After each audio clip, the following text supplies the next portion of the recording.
মুনা কি, কেন, কিভাবে। যারা আজকে অ্যাসোসিয়েট মেম্বার হলেন, যারা আজকে এখানে আছেন, সকলের এই বিষয়টা জানা দরকার আছে কিনা? নাকি মুনা ডাক দিলে যে কোনো ডাকে কি আমি চলে যাব? যে কোনো সংগঠন ডাক দিলে কি যাব? বাইরে কথা বলেন, যে কোনো সংগঠন ডাক দিলে কি ওখানে চলে যাব? তাদের যে আপদে অংশগ্রহণ করব, তাদের স্লোগানে অংশগ্রহণ করব না। কোন সংগঠনে যাইতে হবে এটা আল্লাহ এবং তার রাসূল গাইড করেছে। তাইলে জানা উচিত যে মুনা কি, কেন, কিভাবে। প্রথম কথা, মুনা কি? মুনা হচ্ছে একটা ইসলামী সংগঠন। মুনা কি? সবাই বলেন কি এটা? ইসলামী সংগঠন। ইসলামের কাজ মুনা করে বলে আমি মুনা করি। তাহলে আপনি এবং আমি মুনার কাজ কেন করব? যেহেতু মুনা কিসের কাজ করে? ইসলামের কাজ করে। ক্লিয়ার হলো? তাহলে মুনা কি? মুনা কি? ইসলামী সংগঠন। যে কোনো সংগঠনে যাওয়া আল্লাহ এবং তার রাসূলের নির্দেশ নয়, এবং যে কোনো সংগঠন কোনো ইমানদার মুসলমান যাইতেও পারে না। কথা ক্লিয়ার হলো? এটা হলো ইসলামী সংগঠন। 2 নম্বর, মুনা কেন?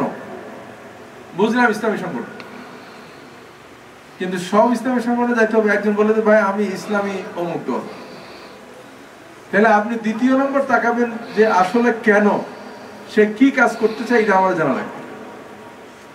তাহলে কেনটা হলো যে আল্লাহ সুবহানাহু ওয়া তাআলা বলেছেন ওয়াতাসিমু বিহাবলিল্লাহি জামিআন ওয়া লা তাফাররাকু, যে তোমরা কোরআনকে নিয়ে ঐক্যবদ্ধ হও। সংগঠিত হইতে হবে কি নিয়ে? কোরআনকে নিয়ে। সুতরাং মুনা বললো ইসলামী সংগঠন, কিন্তু কোরআন নিয়ে কাজ করে না, তাইলে কি মুনাতে যাওয়া যাবে? জোরে বলেন, যাওয়া যাবে?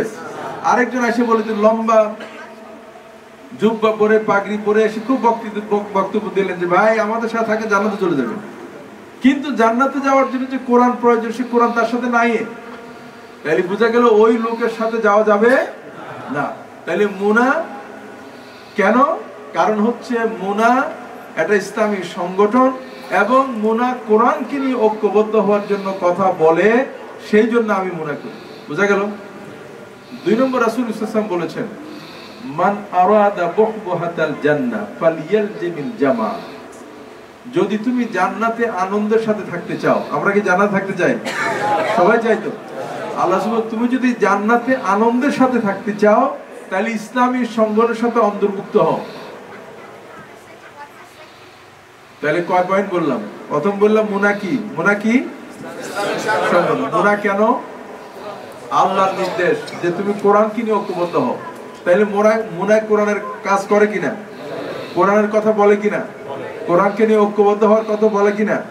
সেজন্য মুনা। আর আমি এবং আপনি জান্নাতে যেতে চাই, আর জান্নাতে যেতে হলে এটা ইসলামী সংগঠনের সাথে অন্তর্ভুক্ত হতে হবে, এটা রাসূল সাল্লাল্লাহু আলাইহি ওয়াসাল্লাম বলেছেন। সুতরাং সেই জন্য মুনা আমি করি। তাহলে পয়েন্ট কয়টা গেল? মুনা কি, কেন চলে গেল। এখন মুনা কিভাবে, কিভাবে আমরা কাজ করি? প্রথম হচ্ছে দাওয়াতের মাধ্যমে। কিসের মাধ্যমে? দাওয়াতের মাধ্যমে। এই দাওয়াত কি গোশত খাওয়ার দাওয়াত? আমেরিকা আসার দাওয়াত? জি? মঙ্গল গ্রহে যাওয়ার দাওয়াত? এই দাওয়াত হচ্ছে আল্লাহ তার রাসূলের দিকে আসার দাওয়াত। আল্লাহ বলেন ওয়ামান আহসান কাওলাম মিম্মান দাআ ইলাল্লাহ ওয়া আমিলা সালিহান ওয়া ক্বালা ইন্নানি মিনাল মুসলিমিন। তার কথা চাইতে আর কার কথা উত্তম হতে পারে যে মানুষদেরকে আল্লাহর দিকে ডাকে? তাহলে আমরা সবাই মানুষদের কোন দিকে ডাকবো? আল্লাহর দিকে। 2 নম্বর হলো যে মুনা মানুষকে কোরআনকে নিয়ে ঐক্যবদ্ধ হওয়ার জন্য প্রচেষ্টা চালাচ্ছে, কোরআন প্রশিক্ষণ দিচ্ছে। 3 নম্বর হলো মুনা মানুষকে চরিত্র গঠনের জন্য, দ্বীন শিক্ষার জন্য পদক্ষেপ গ্রহণ করছে। কিভাবে? এই মসজিদগুলো প্রতিষ্ঠার মাধ্যমে কি হয়েছে একটু আগে আমাদের সিরাজ ভাই বলতেছিলেন, এই মসজিদ প্রতিষ্ঠার কারণে অনেক মানুষ আমরা দ্বীনের সাথে সম্পৃক্ত হতে পেরেছি কিনা। সহিহ কোরআন তালিম প্রোগ্রাম প্রতি সপ্তাহে, প্রতি মাসে কমপক্ষে সারা দেশে অন্তত 700 থেকে 800 শুধু সহিহ কোরআন তালিম প্রোগ্রাম মুনার মাধ্যমে হয়। শুধু রমাদানে মুনা একাডেমি আমরা একটা সহিহ কোরআন শিক্ষার প্রশিক্ষণ দেই। শুধু রমাদানের 16 দিন ব্যাপী প্রশিক্ষণে এই বছরও 1000-এর বেশি স্টুডেন্ট অংশগ্রহণ করেছে। ঘরে বসে ডাক্তার, ইঞ্জিনিয়ার, কান্নাকাটি করেছে, এক সময় তারা এসে বলছে ভাই কোনোদিন মনে করিনি কোরআন শিখবো, কিন্তু আপনাদের কারণে কোরআন শিখতে পারলো।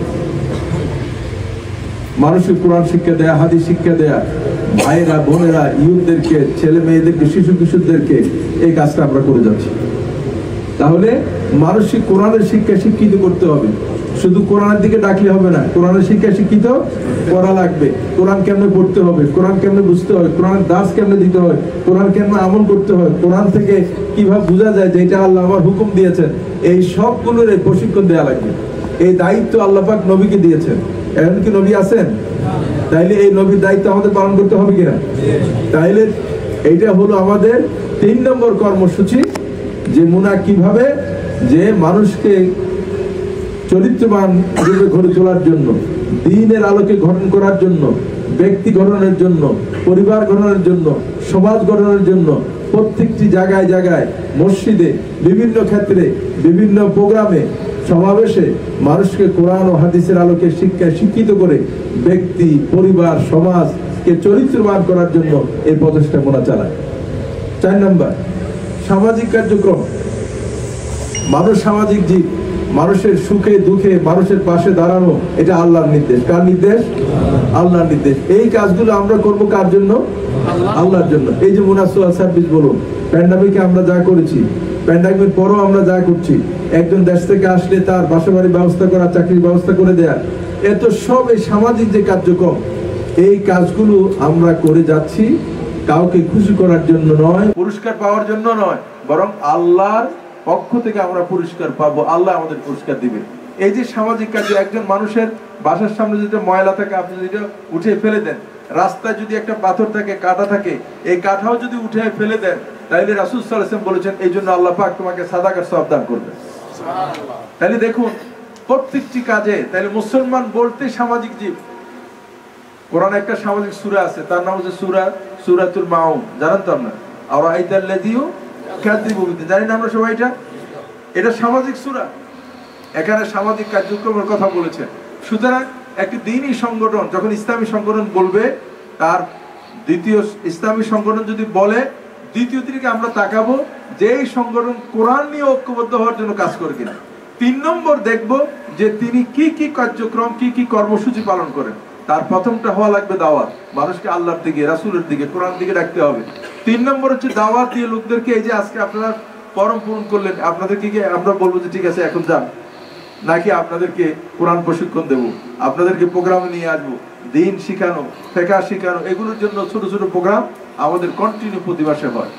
3 নম্বর হলো লোকদেরকে চরিত্র গঠনের জন্য, মানুষ গঠনের জন্য, ব্যক্তি, পরিবার, সমাজ গঠনের জন্য কর্মসূচি দেয়া। 4 নম্বর হচ্ছে সামাজিক কার্যক্রম। সুতরাং আপনি যেখানে আছেন একজন মুসলমান হিসেবে সব জায়গায় আপনি সামাজিক কার্যক্রম পরিচালনা করবেন। 5ম হলো মানুষের সাথে সুসম্পর্ক তৈরি করা। আপনি যেমন ঘরে আপনার ওয়াইফের সাথে, পরিবারের সাথে, প্রতিবেশীর সাথে, আপনার দেশের লোকদের সাথে, ভিনদেশী লোকদের সাথে, মুসলমানদের সাথে, নন মুসলমানদের সাথে, সকলের সাথে সুসম্পর্ক গড়ার অর্ডার করেছেন কে? আপনি কি নন মুসলমান দেখলে গালি দিতে পারবেন? থুতু দিতে পারবেন? ক্ষতি করতে পারবেন?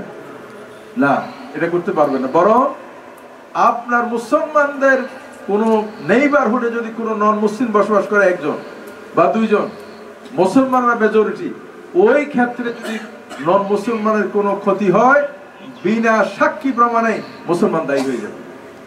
তাই মুসলমানদের দায়িত্ব হচ্ছে অন্যের অধিকার সংরক্ষণ করা।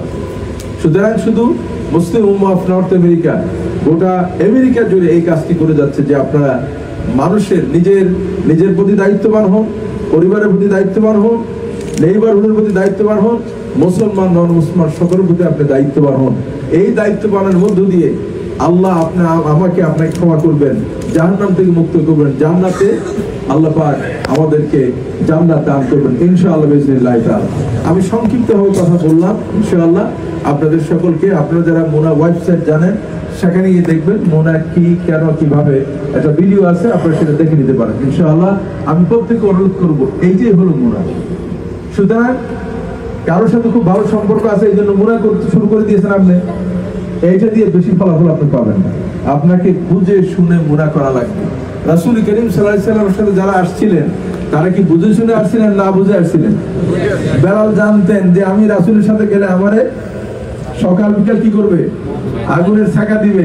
কিন্তু বেলাল এটাও জানতেন যে ছাকা যাই দেখ, অত্যাচার যাই করুক না কেন, তারা আমাকে মেরে ফেলতে পারবে, কিন্তু রাসূলের প্রতি ঈমান আনার কারণে, রাসূলের সঙ্গনের সাথে আমি সংগঠিত হওয়ার কারণে আল্লাহ পাক আমার মৃত্যু হয়ে যেতে পারে দুনিয়ায়, কিন্তু আখিরাতে আল্লাহ আমাকে জান্নাত দান করবেন। তাহলে সেই জান্নাতে যেতে প্রস্তুত আছেন তো আপনারা ইনশাআল্লাহ? তাহলে মুনার সাথে সক্রিয়ভাবে কাজ করতে রাজি আছেন? যে কথাগুলো বললাম মনে থাকবে তো আপনাদের ইনশাআল্লাহ? আল্লাহ যেন আমাদের তৌফিক দান করবেন। আজকের আয়োজনের যারা অংশগ্রহণ করলেন, আয়োজনে যারা আয়োজক ছিলেন, রান্না বান্না করেছেন, সকলকে আল্লাহ সুবহানাহু ওয়া তাআলা যেন উত্তম পুরস্কার দান করেন, জান্নাত দিয়ে যেন আল্লাহ পাক তাদেরকে প্রতিদান দান করেন। আমাদের প্রত্যেককে যেন আল্লাহ সুবহানাহু ওয়া তাআলা সব কিছুর মোকাবেলায় দ্বীনের পথে, আল্লাহর পথে, কোরআনের জন্য ঐক্যবদ্ধ হয়ে কাজ করার জন্য আল্লাহ তৌফিক দান করুন। জাযাকুমুল্লাহ খাইর। ওয়াসসালামু আলাইকুম ওয়া রাহমাতুল্লাহি ওয়া বারাকাতুহু।